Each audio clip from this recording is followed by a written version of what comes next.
Alhamdulillahi wa kafa. Wassalatu wassalamu ala rasulillahil mustafa wa ala alihi wassahbihi wa man wafa.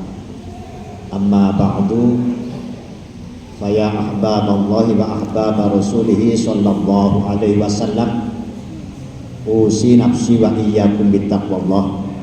Faqad fazal muttaqun fala tamutunna illa wa antum muslimun. Ya ayyuhalladzina amanu taqullaha haqqa tuqatih wa la tamutunna illa wa antum muslimun. Pada Bapak Rektor Universitas Peradaban dan seluruh jajaran warga besar Sivitas Akademika Universitas Peradaban yang insyaallah pada kesempatan sore hari ini kita dalam kemuliaan Allah Subhanahu wa Ta'ala. Mudah-mudahan program-program yang telah direncanakan oleh Universitas Peradaban ini bisa terwujud dengan baik dan mendapatkan ridho Allah Subhanahu wa Ta'ala. Amin ya rabbal alamin. Para hadirin jamaah rahimani rahimakumullah, puncak daripada ibadah puasa, perjuangan kita di dalam menapaki ibadah puasa Ramadan itu ada pada 10 hari terakhir bulan suci Ramadan. Sebab dijelaskan oleh Rasulullah sallallahu alaihi wasallam, yajtahidu fil asril awakhir. Rasulullah ketika memasuki 10 hari terakhir itu semakin kuat, semakin semangat di dalam menjalani ibadah puasa Ramadan. Barangkali ini yang menjadikan sok beda dengan kita, Pak. Kalau kita ini 10 hari terakhir itu malah justru masjid-masjid sepi. Yang ramai di Jati Baru, Pak. Yang ramai di Jati masjid, shopnya maju. Yang ramai di mall-mall. Mudah-mudahan untuk kita semua pada sore hari ini dikuatkan oleh Allah Subhanahu wa Ta'ala di 10 hari bulan suci Ramadan ini. Dan juga keberhasilan daripada kita melaksanakan ibadah puasa itu diukur sejauh mana kita mampu menghadirkan hidayah Allah dalam konteks kehidupan kita ini. Isyaratnya itu ada pada Al-Quran, surat At-Taubah, surat At-Taubah ayat yang ke-18. Innama ya'muru masajidallahi man amana billah. Itu amalannya. Yang pertama, sanggup meningkatkan kekuatan iman kepada Allah yang orientasinya akhirat. Jadi ini yang di depan mahasiswa semua ya, mahasiswi ya.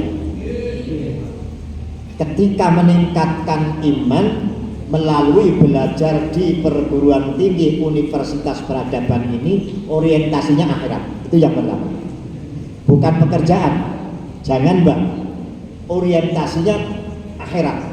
Ketika kita punya orientasi akhirat, apapun yang kita kerjakan akan dimudahkan oleh Allah.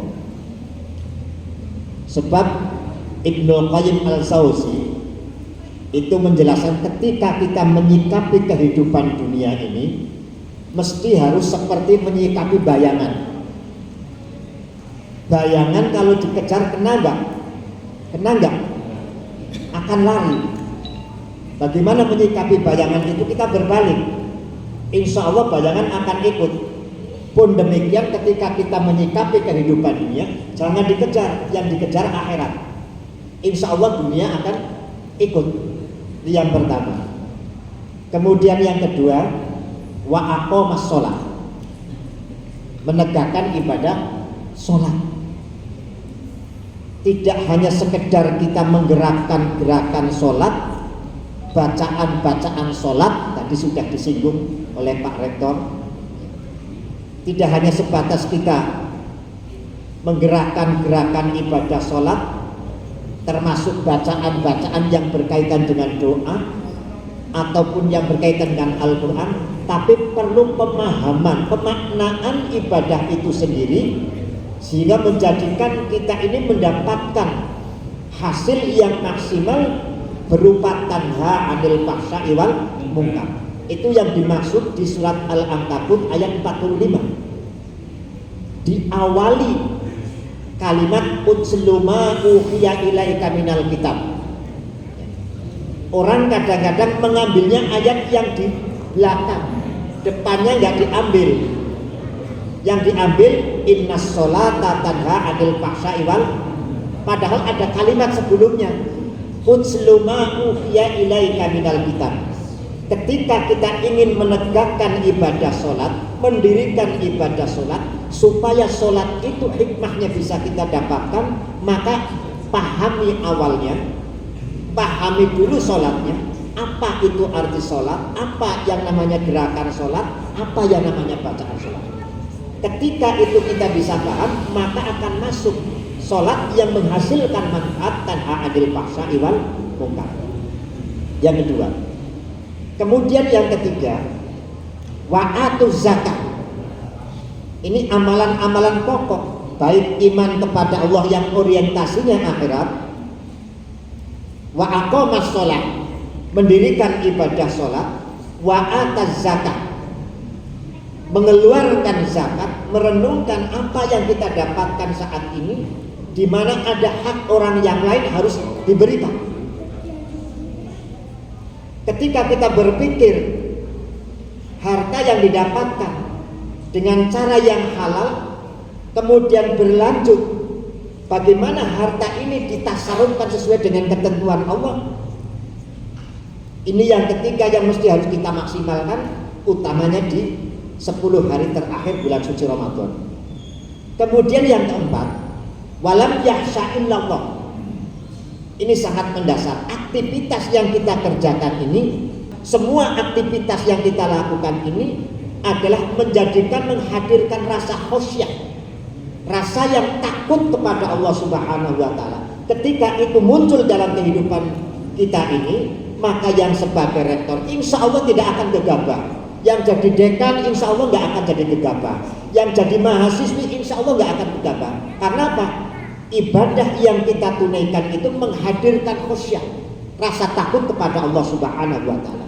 Ketika 4 poin ini kita bisa maksimalkan, bisa kita sempurnakan, maka ujung kalimat Allah di surat At-Taubah ayat 18 itu fa'asa ulaika ayyakunu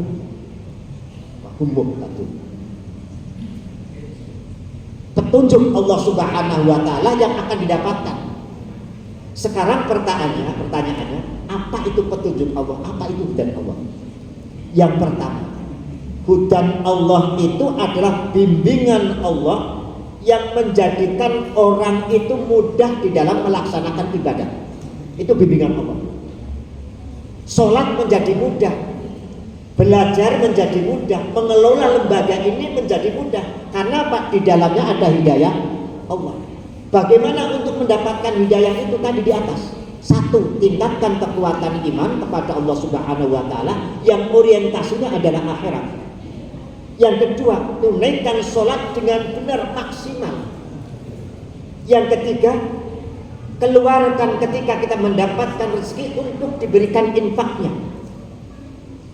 Yang keempat, semua aktivitas yang kita jalani ini menjadikan hadirnya rasa takut kepada Allah Subhanahu wa Ta'ala.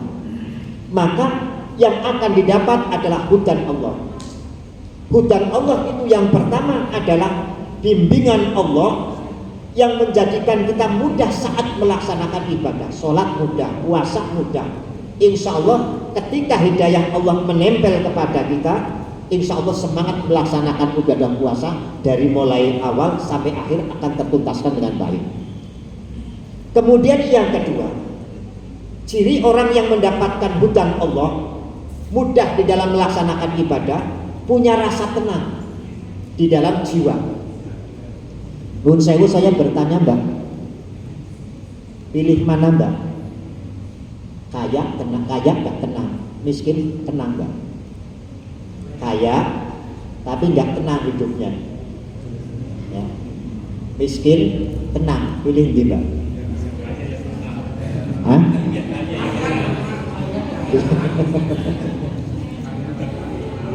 Hidup kaya tapi nggak tenang, mobil ada, uang ada, rumah ada, tapi nggak tenang mas, nggak tenang. Miskin, mobil nggak punya, sepeda motor butut, tapi jiwanya tenang. Pilih ndi Mbak? Kaya, tenang. Meski milihnya yang ketiga yang tidak ada pilihannya Pak. Pilihnya mesti itu. Ketika kita ingin mendapatkan kaya tapi tenang, kejar hidayah Allah Subhanahu wa taala. Buru hidayah Allah. Ketika kita mendapatkan hidayah Allah, kemudian sanggup memaksimalkan ibadah kepada Allah Subhanahu wa taala, insya Allah hati akan menjadi tenang. Sugih tapi tenang. Karena itu di dalam Al-Quran selalu kalimat iman Allah sandingkan dengan amal soleh. Itu ada pada Al-Quran surat Al-Baqarah ayat 25. Wa basyiril ladina amanu wa amilus sholihat. Ya ayyuhalladzina amanu kutiba alaikumus iman bersanding dengan amal soleh. Ketika itu bisa kita padukan, bisa kita tunaikan, maka hadir ketenangan di dalam hidup ini. Kemudian yang ketiga, yang dimaksud hudan Allah itu adalah solusi dari setiap kesulitan yang kita dapati di dalam menjalani kehidupan ini. Mungkin di dalam menapaki kehidupan ini kita banyak mengalami kesulitan-kesulitan yang kita dapatkan. Solusinya akan apa? Dekat dengan Allah Subhanahu wa taala. Dan hudan Allah itulah merupakan solusi dari setiap persoalan yang kita dapatkan. Itu ada isyaratnya di surat Al-Kahfi. Surat Al-Kahfi ayat 13. Nahnu naqussu alaikum. Nabi Muhammad diceritakan oleh Allah Subhanahu wa taala bahwa kami akan menyampaikan kepadamu Muhammad satu berita, satu kondisi, satu kisah yang benar-benar kisah yang sejatinya. Innahum fityatun amanu bi rabbihim wazidnahum huda. Yaitu kisah orang-orang pemuda yang beriman kepada Allah Subhanahu wa taala ketika mendapati kesulitan. Itu yang terkenal dengan Ashabul Kahfi. Dikejar-kejar oleh penguasa zalim, kemudian ia bersinggah, bertempat, bersembunyi di gua, kemudian mendapatkan pertolongan Allah sampai tertidur selama 309 tahun. Belum. Saya kembali kisah beberapa Ashabul Kahfi ketika dikejar-kejar oleh penguasa yang zalim karena hanya mempertahankan kekuatan iman kepada Allah Subhanahu wa taala. Innahum fityatun amanu bi rabbihim wazidnahum huda. Ketika mempertahankan kekuatan iman itu, taruhannya bukan fisik nyawa jadi pertaruhan. Tapi ketika ia sembunyi di gua Hira, di gua yang ditempati oleh beberapa orang, kemudian sampai tertidur 309 tahun. Bayangkan, bandingkan dan rasakan ketika kita tidur misalnya di gua dibandingkan dengan tidur di rumah, kira-kira nyaman mana?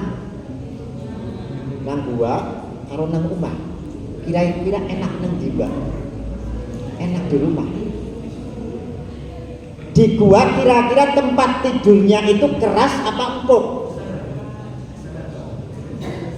Mungkin keras karena bebatuan.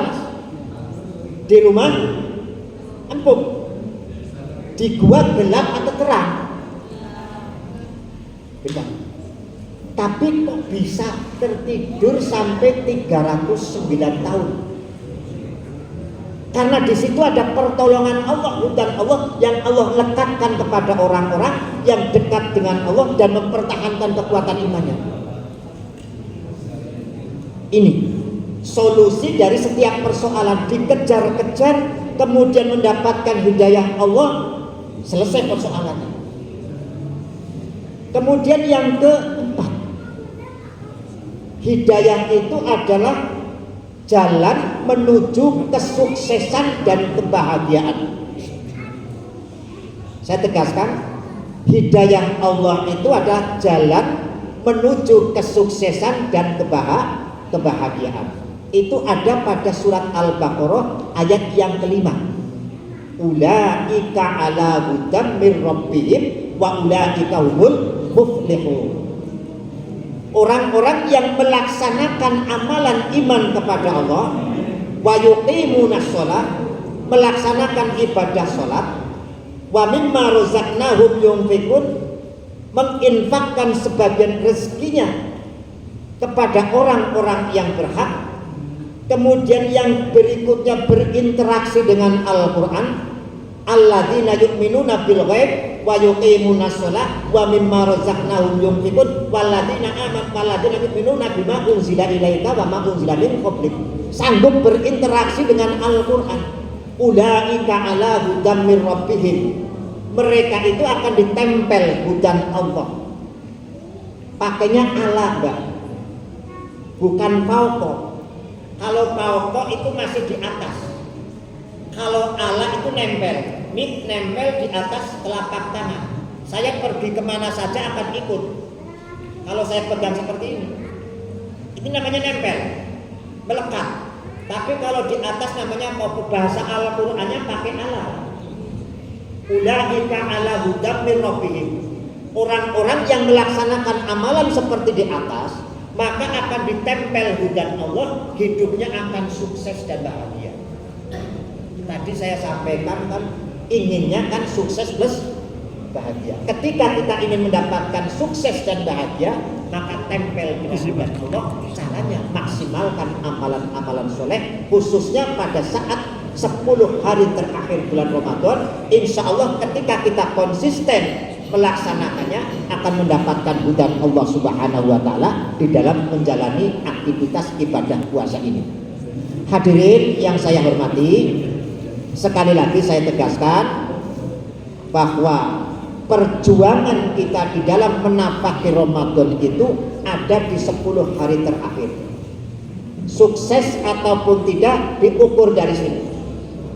Kemudian bukti konkretnya mampu menghadirkan hudan Allah dalam konteks kehidupan. Orang yang mendapatkan hudan Allah mesti akan melaksanakan amalan-amalan yang telah ditentukan oleh Allah Subhanahu wa Ta'ala. Dan kebahagiaan akan kita dapatkan, kesuksesan akan kita dapatkan, keberhasilan baik pada saat kita meniti pekerjaan akan kita dapatkan manakala kita sanggup memaksimalkan apa yang telah ditentukan oleh Allah Subhanahu wa Ta'ala. Ini saja barangkali Pak Rektor yang saya sampaikan menjelang maghrib. Kurang lebihnya mohon maaf. Billahi taufiq wal hidayah. Assalamualaikum warahmatullahi wabarakatuh.